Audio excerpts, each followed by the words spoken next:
All right. So, this video is more, it's about keeping your filament dry, but it's not using an actual dryer, right?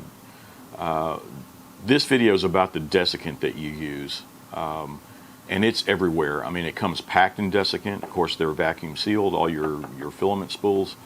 But it comes in everything, right? I mean, just about everything you buy, any kind of electronics, any kind of perishable stuff. This desiccant, these little desiccant packs are just everywhere.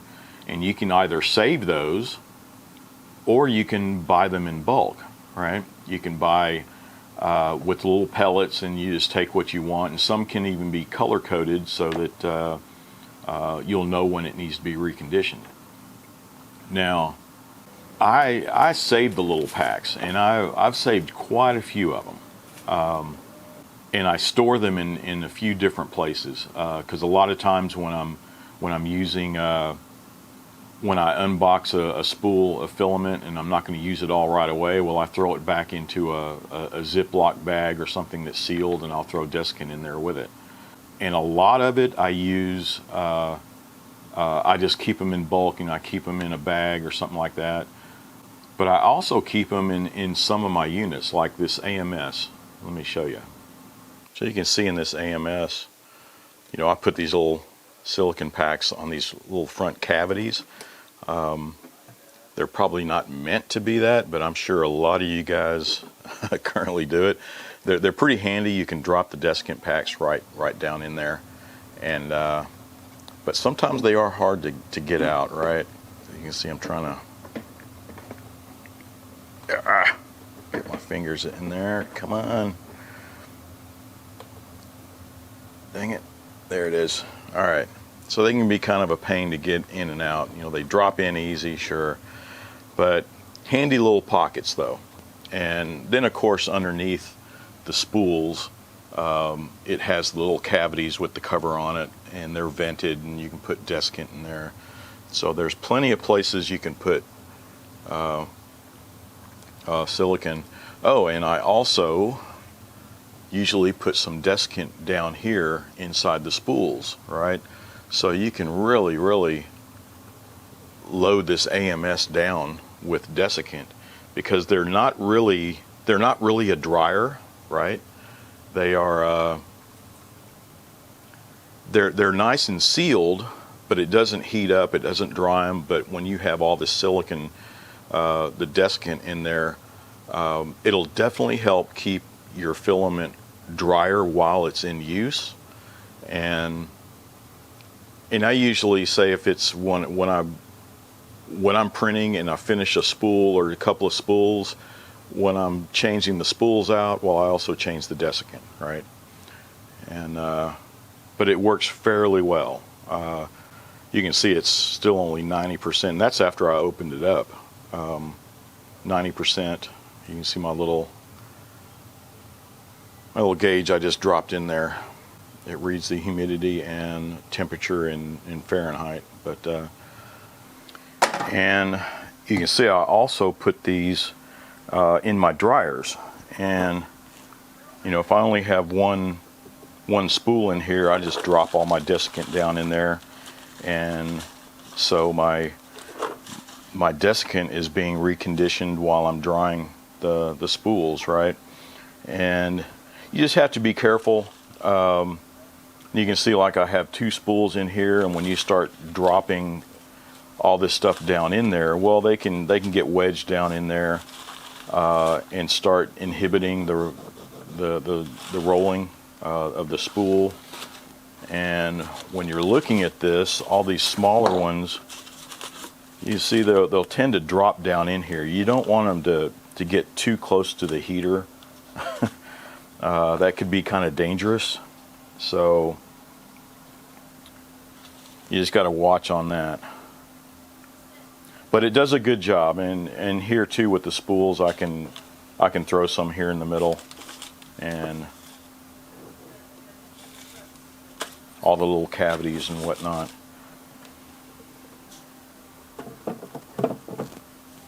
So to help manage all of these desiccant packs, I designed a few little containers, little that you can use.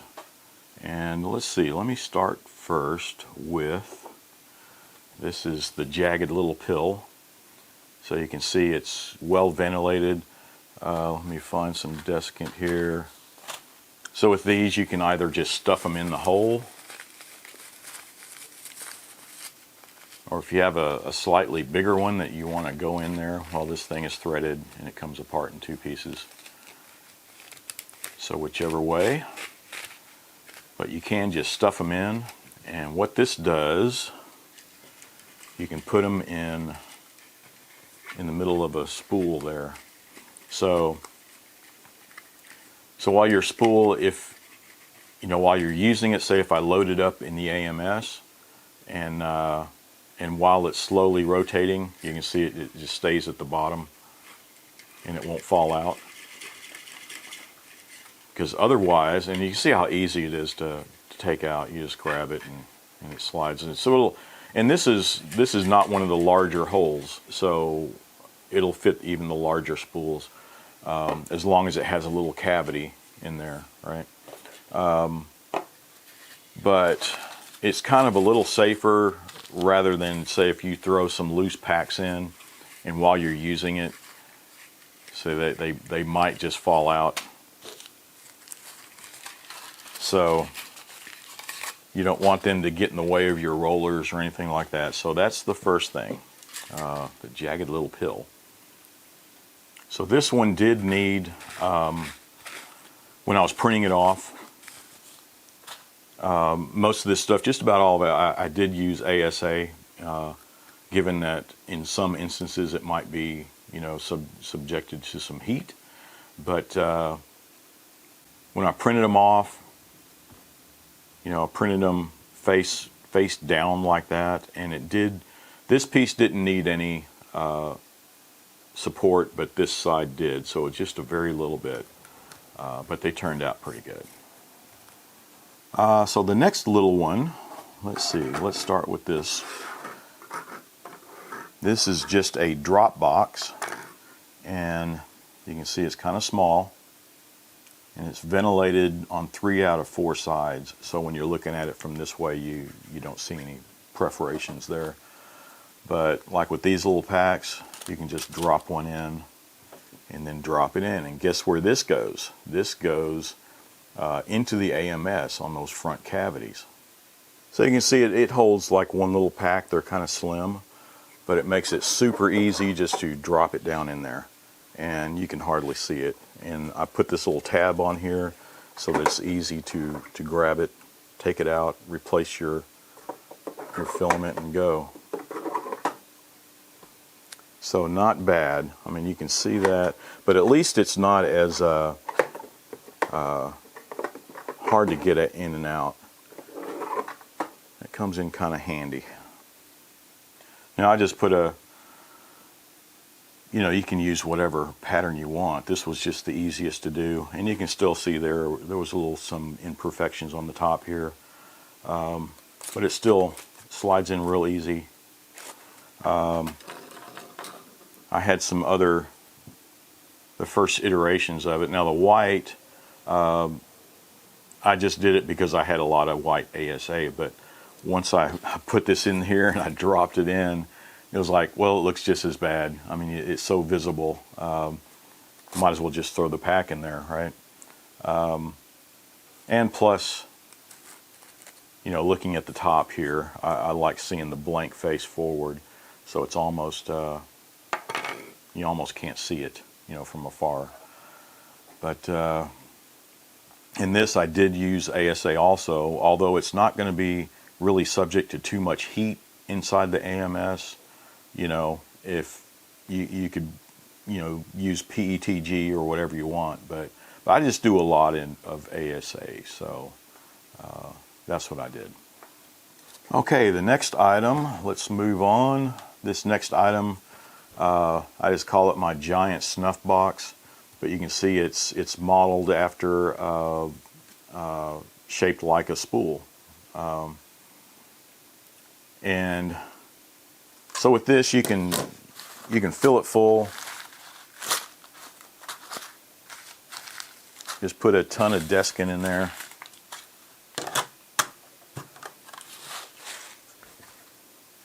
You can hold it all, and this is just an easy, just a slight interference fit for the lid. I mean, it's not hard at all, but it doesn't fall apart. And with this, you can see you can load it with full of Desiccant, and it's perfect if you have like a dual filament dryer, right?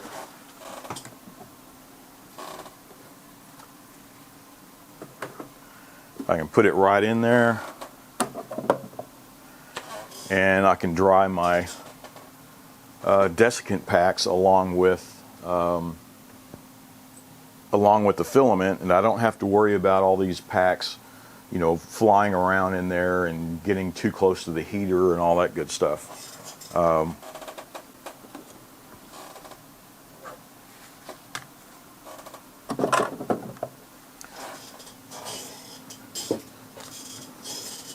And once you're finished with it, you can either leave it in there or just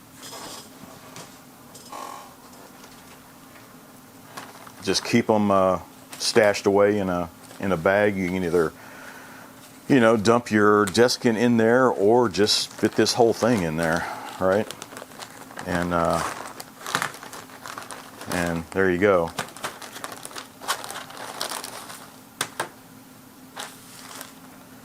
But this one, so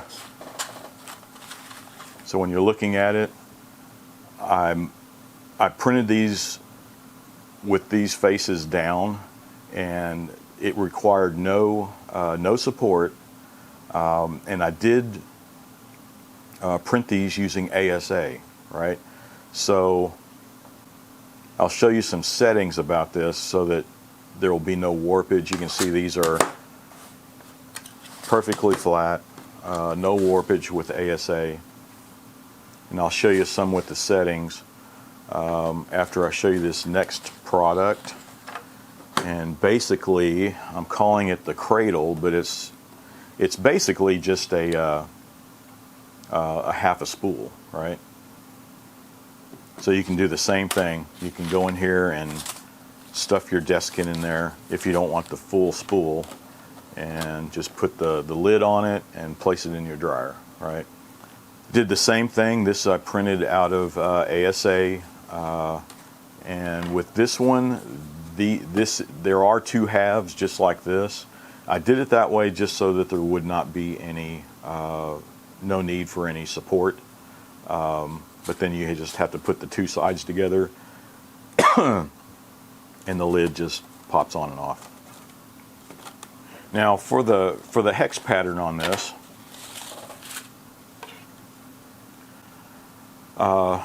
when I modeled these items, I modeled them just blank, no pattern, no nothing on them, and I applied the hexagon pattern in the slicer, and I can show you what I did.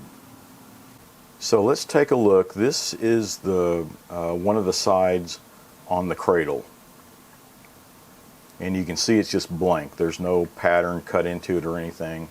I just exported out of Fusion 360, and when I'm ready to print this, so I have it on generic ASA, when I'm going down to strength here, so I am going to turn off the top and the bottom layers, and I'm going to change the infill pattern over to is it honeycomb? I believe it was. And let's slice it real quick and see what it looks like. Well, yep, there we go. So, and you can, if you want a larger pattern, let's go down to 10. Slice it. That's a little better. So you can see it's laying down the pattern here. This is actually the infill, but since I turned off the top and bottom layers, there is no solid layer, right? but it does have sides, and walls I might even want to increase that up to 5 so that there'll be more support for these rings that are going around. But that's the way I did it. So I did not model it in Fusion 360 to get these patterns out.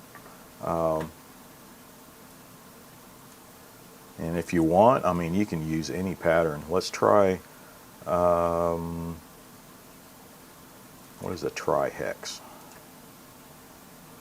Yeah, take a look at that. That's kind of cool. There was another one, gyroid. I think this was pretty cool. So if you take a close look at it, that's pretty neat. Neat little pattern. But I just went straight for that hexagon or the honeycomb, and I just wanted to show you how I did that. Another trick to, like I was saying with these larger flat pieces with ASA, a lot of times you'll run into some warpage, right? But if you take a look, when you're setting your filament,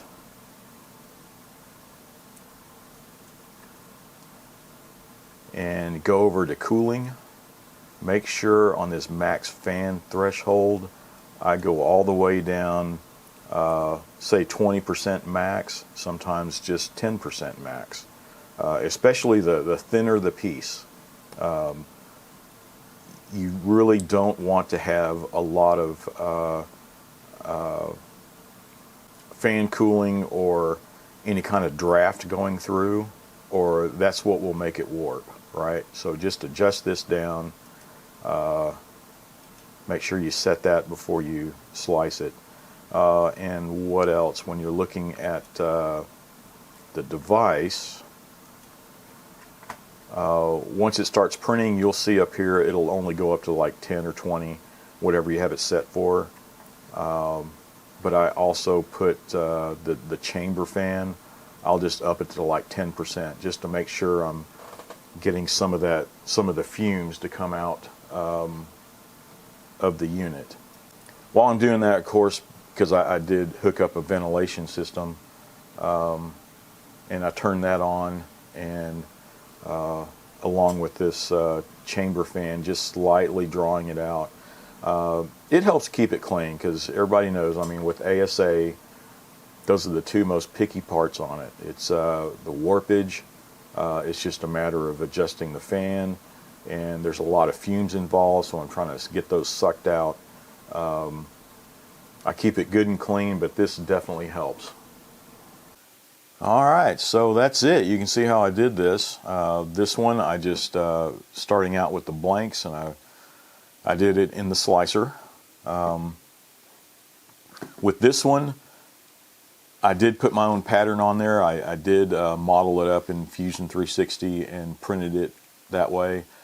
But if you have the blank of this, you can do the same thing. You know, just whatever your preference is.